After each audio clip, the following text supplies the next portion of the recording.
untuk kita yang di ruangan ini.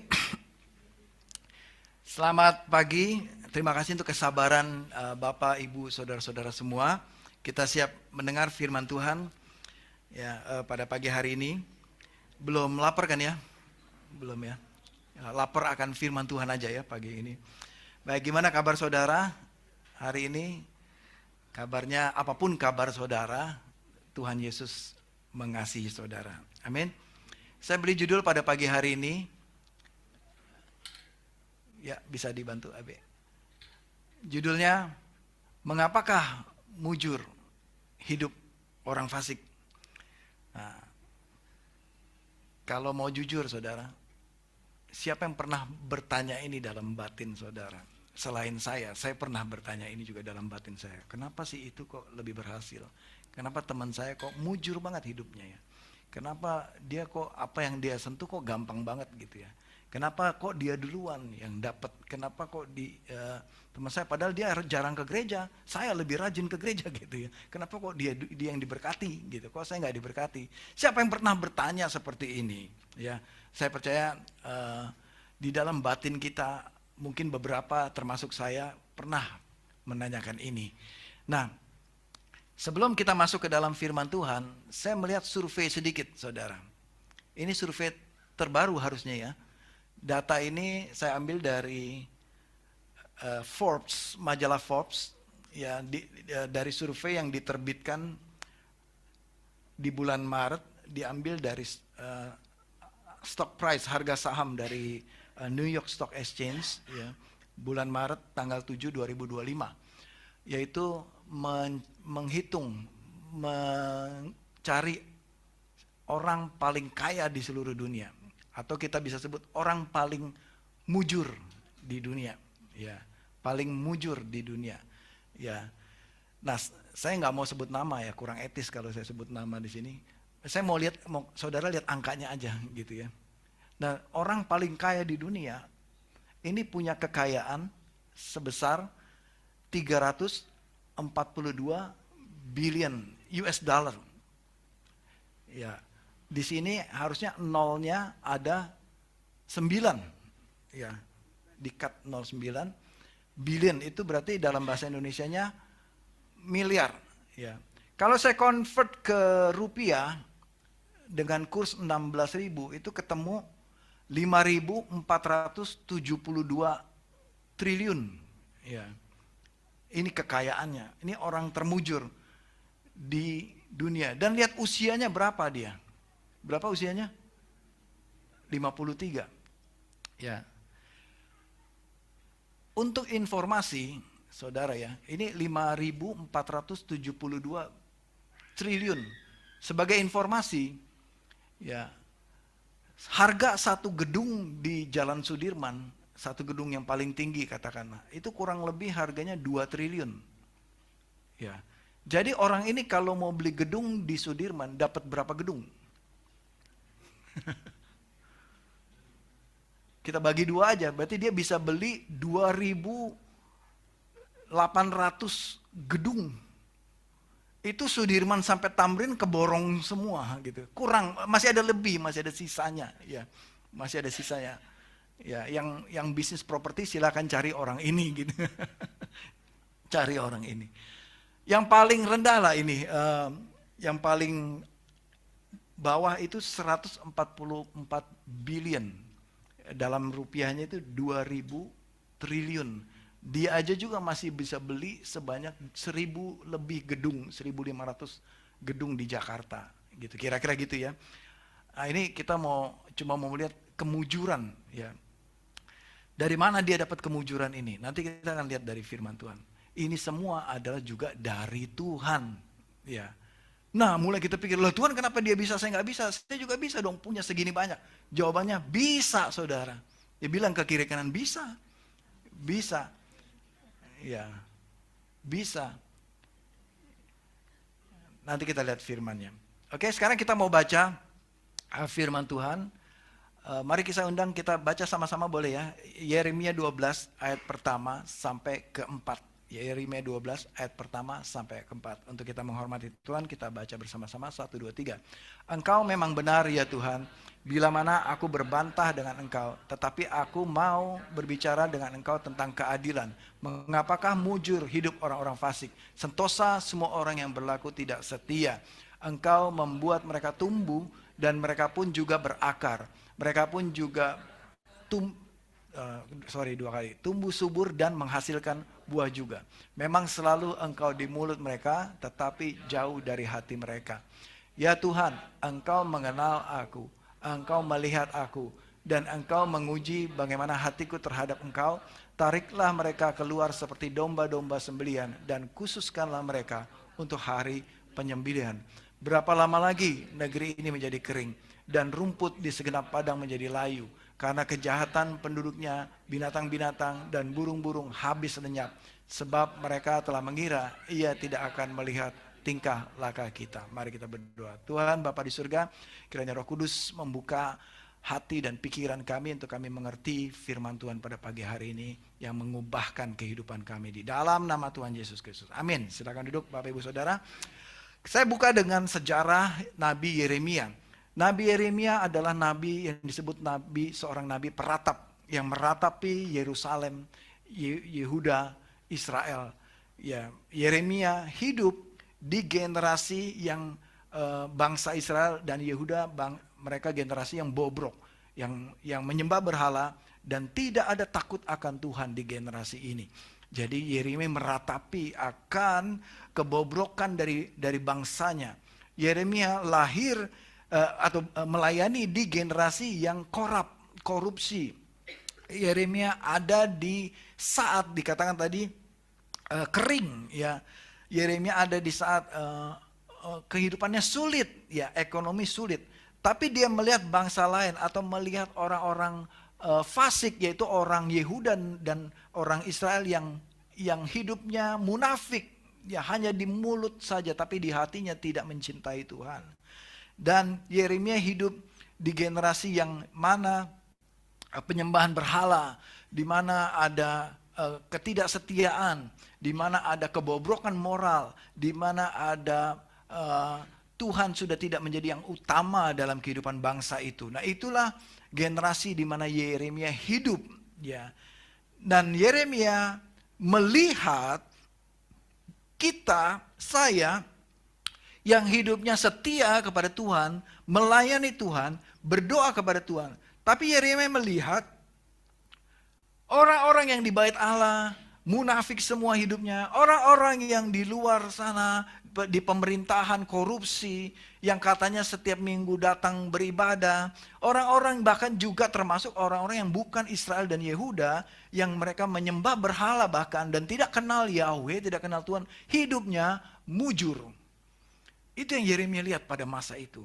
Dan sehingga timbul pertanyaan dalam diri Yeremia. Kenapa mereka mujur hidupnya? Kenapa mereka tumbuh subur? Apa yang mereka kerjakan subur tumbuh. Dan kenapa mereka sentosa dan aman sejahtera hidupnya? Kelihatannya kok enak hidupnya mereka. Aku ini pontang-panting, melarat sekarat gitu ya. Dan sampai Yeremia tanya kepada Tuhan, berapa lama lagi Tuhan, berapa lama lagi aku seperti ini? Berapa lama lagi Engkau menjawab doaku? Sampai kapan Tuhan? Berapa lama lagi aku harus menunggu? Kata Yeremia. Nah, Bapak Ibu Saudara, saya langsung juga menanyakan ini kepada saudara ya. Mungkin ini saya alami waktu begini saudara. Saya udah cerita minggu lalu ya. Saya masuk rumah sakit, saya dirawat, itu saya terus terang saudara nggak ada uang. Ya. Tapi ada banyak orang yang memberkati saya. Ya. Dan di saat-saat itu saya sedang reuni dengan teman-teman saya. Dan saya reuni dengan teman-teman saya melihat semuanya berhasil teman-teman saya. Semuanya hidup mujur dan makmur dan sukses. Ya, saya tidak bilang orang-orang ini fasik. By the way, disclaimer juga nih ya. Saya tidak bilang orang-orang tadi ini fasik ya, yang ini nih. Ya, saya tidak bilang mereka fasik. Ini kita tadi hanya membandingkan ini ya, angka ya. Nggak tahu orang-orang ini hidupnya mengasihi Tuhan atau enggak. Kita nggak bahas itu pada pagi hari ini. Nah, Jadi balik lagi, kadang kita melihat orang lain berhasil, kadang kita melihat teman kita mujur hidupnya, kadang kita melihat si itu kok lebih sukses, si itu kok lebih berhasil, kok saya gini-gini aja Tuhan. Maka timbullah di dalam hati kita iri hati kepada orang yang berhasil. Ya saudara, timbul pertanyaan kepada Tuhan seperti yang Yeremia bertanya. Nah sekarang kita mau lihat apa jawab Tuhan kepada Yeremia. Jawaban Tuhan kepada Yeremia ini ada dua segmen kalau di dalam Yeremia pasal 12 ini. Yang segmen pertama itu dimulai di ayat kelima. Dan Tuhan mengatakan ayat kelima ya. Jika engkau telah berlari dengan orang berjalan kaki dan engkau telah dilelahkan, bagaimanakah engkau hendak berpacu melawan kuda? Dan jika di negeri yang damai engkau tidak merasa tentram, apakah yang akan engkau perbuat di hutan belukar sungai Yordan? Nah ini jawaban Tuhan mengandung makna yang sangat dalam kepada Yeremia. Atas keluhan Yeremia, atas komplainnya Yeremia, atas galaunya Yeremia, atas ratapannya Yeremia, atas kecemburuan dan iri hatinya Yeremia terhadap orang fasik. Dan Tuhan jawab ini kepada Yeremia. Yeremia, anakku, dikatakan, jika engkau berlari dengan orang berjalan kaki dan engkau telah menjadi lelah. Apa maksudnya ini Bapak Ibu Saudara? Berlari dengan orang yang berjalan kaki. Ini artinya ada satu racing, ada satu perlombaan. Ya. Jika engkau berlomba lari cepat, ya, dengan lawanmu itu jalan kaki. Artinya berarti maksudnya ini bicara kecepatan. Ya. Dengan kecepatan berjalan kaki berapa banyak? Berapa cepat? Paling hebat tentara lah misalnya, infanteri, tentara tentara pejalan kaki, jalannya cukup cepat kan ya. Nah itu bisa berapa? Kira-kira 10 km per jam atau 5-10 km per jam, kira-kira ya. Jadi maksud Tuhan, kalau engkau berjalan segitu, engkau berlomba itu, engkau melakukan perkara itu melelahkan kamu, Tuhan bilang, bagaimana engkau mau berlomba, berlari dengan kuda yang pasti lebih cepat dan lebih bertenaga. Artinya dengan kecepatan segitu aja kamu sudah mengeluh. Dengan tantangan itu kamu sudah kecapean, sudah merasa dilelahkan. Bagaimana kamu mendapatkan lawan yang lebih kuat lagi nanti? Mengandung arti begini, Tuhan mau katakan kepada Yeremia. Yeremia, yang kamu alami penderitaan sekarang ini sebagai ujian persiapan kamu nanti menghadapi tantangan yang lebih besar, melawan kuda dalam tanda kutip, artinya yang lebih kuat, yang lebih besar. Artinya Tuhan sedang mempersiapkan perkara yang lebih besar kepada Yeremia. Jadi pesan Tuhan, kalau gitu Yeremia jangan cepat-cepat lelah dan jangan mengeluh dan jangan putus asa. Tapi Yeremia katakan, jadi sampai kapan Tuhan? Sampai kapan? Berapa lama lagi? Tuhan katakan, jangan putus asa. Jangan menjadi lelah. Nanti Tuhan akan sediakan perkara yang lebih besar kepada kamu. Jadi saudara diberikan perkara yang sekarang kita sedang lakukan. Itu saja, kalau itu saja kita sudah mengeluh. Bagaimana Tuhan mau berikan perkara yang lebih besar kepada kita. Jadi seharusnya kita terima setiap perkara kita dengan ucapan syukur, dengan hidup bersyukur. Ini yang pertama yang saudara bisa catat dari kitab Yeremia. Tuhan mengajarkan Yeremia untuk hidup bersyukur kepada Tuhan. Setiap tantangan yang Yeremia hadapi, setiap kesulitan yang Yeremia hadapi, Tuhan mau katakan ini kepada Yeremia. Yeremia, bersyukur aja. Tapi Tuhan, aku udah gak tahan, ini kering sekali, berapa lama lagi Tuhan? Tuhan katakan bersyukur aja. Bersyukur saja. Kamu baru berjuang dengan orang berjalan kaki itu aja kamu sudah mengeluh. Gimana nanti kalau kamu di perlombaan yang sesungguhnya melawan kuda? Dan bukan hanya itu, Tuhan katakan jika di negeri yang damai, jika di negeri ini nggak ada perang gitu ya, nggak ada perang, musuhnya kelihatan, bukan musuh yang nggak kelihatan, bahkan tidak ada musuh karena dikatakan negeri yang damai, itu aja engkau tidak merasa tentram, ya. Jika di negeri yang damai engkau tidak merasa tentram, artinya engkau ketakutan, engkau khawatir banget. Ini damai kok gak ada apa-apa, tapi yuk kenapa khawatir banget gitu ya. Bagaimana kamu mau tinggal, bagaimana apa yang bisa engkau perbuat nanti kamu tinggal di hutan belukar di Sungai Yordan. Maksudnya hutan belukar di Sungai Yordan ini, di dalam hutan banyak musuh yang tersembunyi, yang gak kelihatan, yang bisa menerkam kamu sewaktu-waktu. Itu bicara juga kamu akan menerima tantangan yang lebih besar lagi nanti. Musuh yang lebih gak kelihatan lagi nanti. Bagaimana kamu mau bisa menerima perkara itu? Dengan kata lain, bagaimana Tuhan mau promosi kamu kalau itu aja kamu sudah mengeluh? Bagaimana Tuhan mau promosi? Bagaimana Tuhan mau berkati engkau? Dikasih segini kamu mengeluh terus. Bagaimana Tuhan mau berkati itu? Tuhan mau katakan itu kepada Yeremia. Jadi Yeremia bersyukur dan jangan khawatir. Ya, ini yang ayat kelima saya ambil kesimpulan. Yeremia merasa lelah dan putus asa. Ya, Yeremia merasa tidak tentram, yaitu artinya dia tidak puas dengan perkara ini. Dia bilang, berapa lama lagi Tuhan? Yeremia mengeluh. Dan ada satu faktor ini. Yeremia iri hati melihat orang lain kok enak-enakan dia. Kok dia enak sekali hidupnya. Dia nggak baca firman, dia nggak melakukan firman Tuhan, dia nggak percaya Tuhan Yesus, kok diberkati. Nah ini saya mau kasih kabar gembira, dan saya mau kasih fakta ini, kebenaran ini kepada saudara. Dengarkan baik-baik.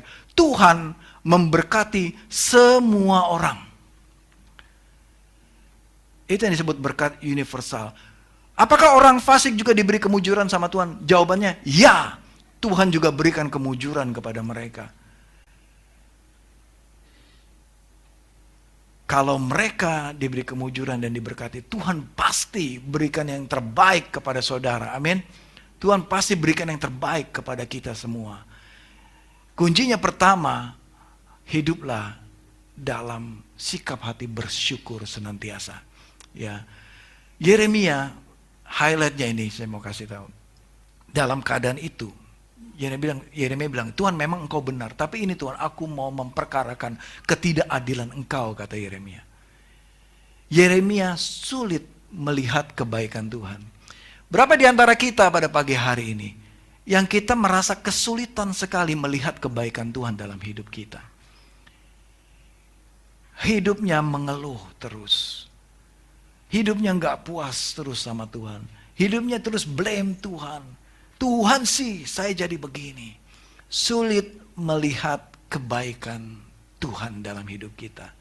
Sehingga hidup kita menjadi tidak tentram. Tidak puas dengan Tuhan.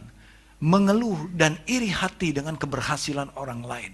Sehingga kita membanding-bandingkan diri kita dengan orang lain. Saudara, saya mau juga sampaikan kebenaran firman Tuhan ini. Yeremia salah memandang. Demikian juga kita seringkali salah memandang. Kita seringkali memandang sebuah kemujuran itu kita pandang dengan angka tadi. Kenapa saya tampilkan itu? Kita selalu patokannya begitu kan.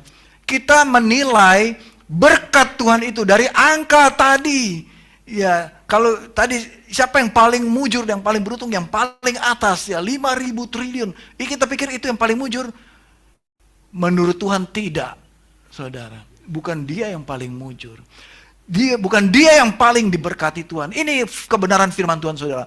Bahwa berkat Tuhan yang sesungguhnya, berkat Tuhan yang sejati adalah pertama hubungan dengan Tuhan dipulihkan. Ketika Yesus Kristus datang ke dunia, menjadi perantara antara kita dengan Allah, supaya kita bisa berhubungan, berdamai, supaya kita diperkenankan oleh Tuhan. Itu berkat Tuhan, saudara, yang paling penting dalam hidup kita. Dan berikutnya, berkat Tuhan juga termasuk penyediaan, bukan hanya keuangan, tapi dalam segala hal dalam hidup kita. Itu adalah berkat Tuhan. Amin, saudara. Penyertaan Tuhan, dia selalu beserta kita, menyertai kita. Jadi di dalam Tuhan jangan menghitung-hitungan angka. Amin, saudara. Tapi count the blessing, hitunglah semua berkat yang gak kelihatan juga. Kesehatan kita, keluarga kita, teman kita satu gereja, ya teman pelayanan kita sama-sama, gereja yang Tuhan berikan, rumah kita, kendaraan kita, segala macam nafas kehidupan kita, itu semua berkat yang Tuhan berikan, komplit semua lengkap, Tuhan berikan kepada kita. Bukan hanya dihitung dengan angka rupiah tadi. Amin saudara, hidup bersyukur kepada Tuhan. Yang kedua, terakhir, hukuman bagi orang fasik. Jadi yang Tuhan maksud kepada Yeremia mengatakan, jangan mengeluh, tetap bersyukur. Kenapa? Bagi Tuhan, kemujuran itu bukan soal angka tadi. Karena Tuhan juga mengatakan di ayat ke-16 berikutnya, dan jika mereka, orang fasik tadi, sungguh-sungguh belajar cara hidup umatku, sehingga bersumpah demi namaku, demi Tuhan yang hidup, seperti tadinya mereka mengajar umatku untuk bersumpah demi Baal, maka mereka akan dibangun di tengah-tengah umatku. Terhadap orang fasik juga Tuhan memberikan kemujuran, dan Tuhan juga beri kesempatan untuk mereka mendengar Injil dan untuk bertobat dan menerima Kristus sebagai Tuhan. Jadi bagian kita seharusnya bukan iri kepada mereka, tapi kesempatan untuk kita bisa memberitakan kepada mereka yang semua tadi, untuk mereka menyadari bahwa kemujuran yang paling utama itu bukan soal angka tadi, tapi adalah soal hubungan dengan kita dipulihkan, ayat 16 ini. Maka mereka akan dibangun di tengah-tengah umatku. Tetapi Tuhan katakan, pasal ini diakhiri dengan ayat 17. Tetapi jika mereka tidak mau mendengarkan, maka aku akan sungguh-sungguh mencabut dan membinasakan bangsa yang demikian itu. Demikianlah firman Tuhan. Jangan lihat sekarangnya, tapi lihat endingnya. Tuhan bisa mencabut sewaktu-waktu. 1 Timotius, ini gak ada di slide, saya mau kasih kepada saudara. 1 Timotius dari versi TB biasa ya. 1 Timotius 6 ayat ke-6. Memang ibadah itu kalau disertai dengan rasa cukup, memberi keuntungan besar. Ibadah disertai dengan rasa cukup, memberikan keuntungan besar. Ayat 7. Sebab kita tidak membawa sesuatu apapun ke dalam dunia, dan kita pun tidak membawa apa-apa keluar dari dunia ini. Artinya pulang ke rumah Bapa di surga pun kita nggak bawa apa-apa. Datang seperti Oyin tadi ke dalam dunia, lahir, dia bawa apa? Dia nggak bawa apa-apa. Ya. Dan kita pada akhirnya nanti pun pulang ke rumah Bapa di surga bawa apa? Tidak bawa apa-apa. Ini ayat 7. Ya. Ayat ke-8. Ke-8. Asal ada makanan dan pakaian, cukuplah. Ayat ke-9. Tetapi mereka yang ingin kaya terjatuh ke dalam pencobaan, ke dalam jerat, dan ke dalam berbagai-bagai nafsu yang hampa dan yang mencelakakan, yang menenggelamkan manusia ke dalam keruntuhan dan kebinasaan. Jadi saudara sekarang jelas, apa yang kita kejar? Kemujuran apa yang kita kejar? Apakah kita mau kejar tadi angka tadi?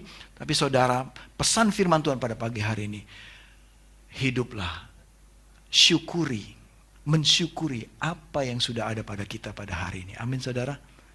Mensyukuri apa yang ada pada kita. Segala sesuatunya, hiduplah dengan ucapan syukur, bukan dengan keluhan seperti tadi. Jika kita masih dalam keadaan sulit, tetap bersyukur dan berdoa mengucap syukur kepada Tuhan. Amin saudara, seperti pesan Tuhan kepada Yeremia. Dan kalau kita bertanya-tanya, kenapa orang itu muncul, kenapa dia berhasil, bukan itu yang penting. Tuhan bilang, lihat endingnya, lihat akhir hidupnya. Percuma juga, itu pun gak bisa dibawa kemana-mana. Tapi yang saudara punya pada saat ini, yaitu Kristus Yesus Tuhan, saudara bisa bawa. Waktu saudara kembali ke rumah Bapa di surga, itu ada bersama-sama dengan kita, yaitu persekutuan kita dengan Allah Bapa, Allah Putra, dan Allah Roh Kudus. Amin saudara, jadi saya tutup pada pagi hari ini. Tuhan selalu memberi kesempatan bagi semua orang untuk bertobat dan berbalik kepada Tuhan. Ini yang paling penting. Kemujuran ini yang kita perlu cari. Ini yang utama dalam kehidupan kita. Dan selebihnya nanti Tuhan akan tambahkan juga angka-angka tadi. Makanya saya bilang tadi, saudara bisa juga seperti itu. Tapi ketika engkau di posisi itu, engkau ingat Tuhan atau tidak, itu kan isunya. Ingat Tuhan atau enggak. Kalau dikasih perkara segini aja udah lupa sama Tuhan, bagaimana engkau mau berlomba lawan kuda tambah lupa sama Tuhan?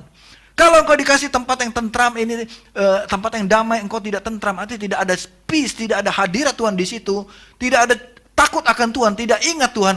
Bagaimana engkau mau dikasih perkara yang lebih besar, tambah lupa sama Tuhan? Amin, saudara. Jadi ingatlah Tuhan di dalam setiap perkara dalam kehidupan kita dengan ucapan syukur. Hentikan keluh kesah kita, hentikan setiap amarah kita, hentikan setiap komplain, hujatan kita kepada Tuhan bahwa engkau nggak adil Tuhan, seperti Yeremia katakan engkau nggak adil Tuhan. Tapi pagi ini kita mau kembalikan hati kita untuk mengucap syukur. Aku bersyukur Tuhan untuk pekerjaanku, aku bersyukur Tuhan untuk teman di dalam satu tim musik, walaupun kadang-kadang dia ngeselin juga sih, mainnya vals melulu misalnya gitu, tapi itu Tuhan berikan kepada saudara. Ucapkanlah syukur. Terima kasih untuk Pavian yang melayani. Terima kasih untuk Ibu Sela yang menyanyi tadi di sini. Kita ucapkan syukur sama Tuhan. Terima kasih untuk Hana. Ya, terima kasih untuk kita semua. Mengucap syukur kepada Tuhan. Naikkan syukur kepada Tuhan. Jangan komplain dan mengeluh terus. Ya, saya tutup. Ya ini tadi. Jangan mengeluh, tapi mengucap syukur untuk setiap perkara. Ya, jangan putus asa. Seperti Yeremia katakan, berapa lama lagi Tuhan? Ya. Tapi tetap bertekun di dalam penantian kepada Tuhan. Dan setia dalam setiap perkara. Dan fokus pada rencana Tuhan. Amin, saudara. Ini kita renungkan. Menutup, ini udah tanggal 30 November. Besok sudah bulan Christmas. Besok Desember pesannya udah beda tentang Christmas. Ya. Jadi saya tutup tahun ini dengan untuk merenungkan sepanjang tahun ini, apa yang engkau syukuri dalam hidupmu.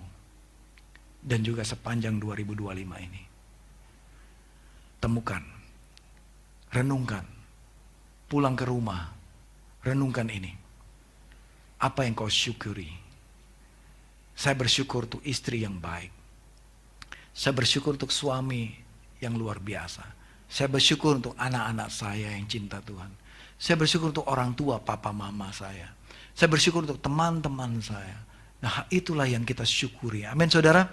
Saudara mau bersyukur menutup tahun ini.